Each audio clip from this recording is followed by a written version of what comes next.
seller, one of the questions that we obviously always get down to is pricing, right? Before we get into actually how do we market, how I actually sell the house, it's always okay, what is my house worth?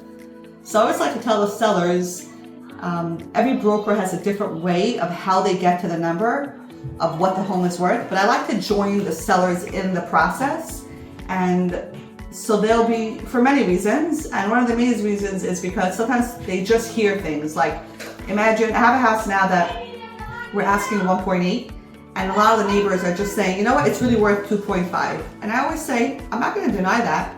I'm a very curious person by nature, and I always say, ask them why. Why do they feel it's worth 2.5? What are they using? What other homes in the area are they using to determine that number? So I'll tell you a little bit how I come to the number of what a home is worth. I call it the sandwich method. I use it in many different things with negotiating. I made this concept up. I made the name up, so the concept exists. It always exists. So the sandwich method is basically I have a house, let's say a 20 by 100, detached, private driveway, 3-bedroom. I tell myself the sandwich method, okay? Here's the house in the middle. If the house was, before I go to the house, I don't always know the condition, right? So if the house is totally old kitchen, old bathrooms, needs, not if something is mortgageable, but older, okay? This is it ends up here, okay? If it was a brand new house that's stunning, it was just got renovated, the same size, right? Same driveway, same parking situation, that's right over here. And our house, where does our house in relation to this and this part, where does our house stand? And based on that, I try to do a sandwich method. So what's the base level of what it's worth? And if it was a brand new house, same size, what would it be worth?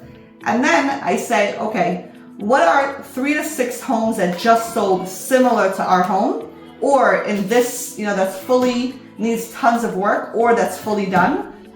What homes are currently on the market right now that had price cuts, that are on the market for a while, that's just sitting? What are 3 to 6 homes?